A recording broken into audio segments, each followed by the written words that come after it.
All right, ladies and gentlemen, this is going to be object 3. So I'm just going to go ahead and get right into it. Going to create my sketch on my front view. Again, make sure you confirm that it is on your front view.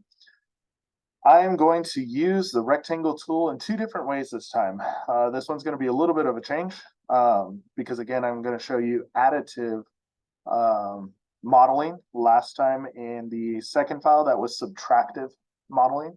But what I'm going to do is I'm going to create a rectangle that is 2 inches across, hit tab on my keyboard, and it's only going to be 0.25 in height this time. Because if we look at the front view of this object, it actually has 2 separate front views. Okay, so if I look at that object, it has 2 separate front views that I need to connect right up here. So my second rectangle is going to be also 2 inches across, and this time it's going to be 0.5. Okay, so I have 2 separate rectangles right here on the origin, but 2 separate rectangles. So when I click on Finish Sketch, what you will see is you'll see the 2 separate rectangles right there.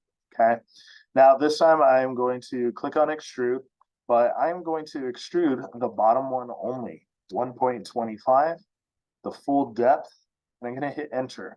When I hit enter, you'll notice that the top rectangle disappears.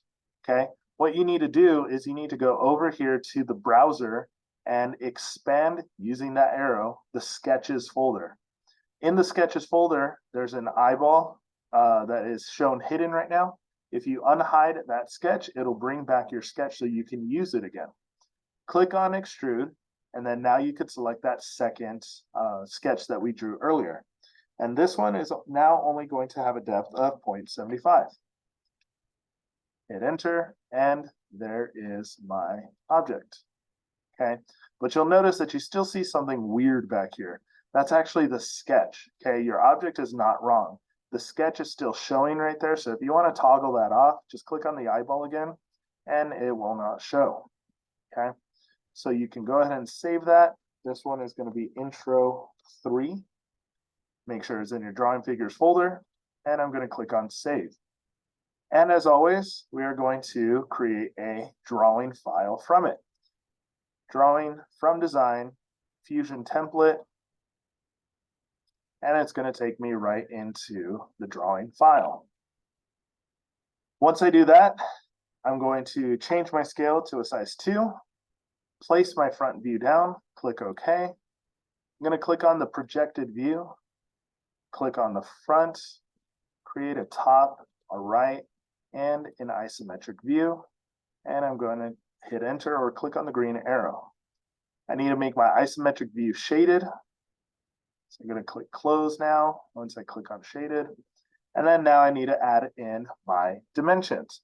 As we talked in the last video, we need to make sure that we clean up our dimensions so that way everything falls in between the front and the top views and the front and the right side views. Everything should fall in between these as much as possible. Okay, so I'm going to click on the dimension tool. I'm going to make sure I get my 2-inch dimension right here. And there's no other dimension on here that I will need because all these lines are horizontal. So I'm going to go to the height.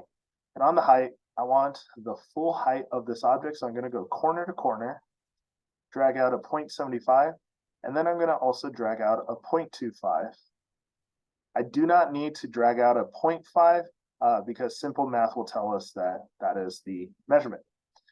And last but not least, I'm going to create my depth dimensions, 1.25, and then also a 0.5. From there, I am finished, and I just need to save that object.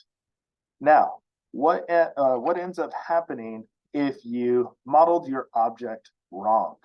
Okay, so that's going to be the addition to this lesson right here, is if you modeled your object wrong, if you notice that one of your dimensions is incorrect, let's say that this 0.25 should actually be 1.75 or 1.50, so that way it's not too big. Let's say this is supposed to be a 1.50, okay? What I'm going to do is I'm going to go back to the model that I just modeled, and since I know this is on the depth, I know that that's going to be a part of my extrusions that I've created, okay? So I'm gonna click on this first extrusion and I'll notice, okay, 1.25, that should actually read 1.50. Okay, now again, this is not what the actual dimensions are. This is just a what if, all right? So what if I got my dimension wrong? What if it is a 1.50? Now that does look a little weird because according to our actual object, the instructions, it should only be 1.25, okay?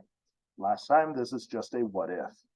Okay, so once I change my dimension here, I'm gonna save it and it'll ask me as a milestone. I'll just click OK. And then I'm gonna go back to my drawing template. Now I get a warning sign down here that says changes have been made to the referenced design. So all I'm gonna do is I'm gonna go up here to the top where there's the little yellow triangle, the caution triangle, and I'm gonna click on that. Once I click on that, you'll notice that my entire object updates. So I don't need to go in and recreate a design. The object already updates, okay?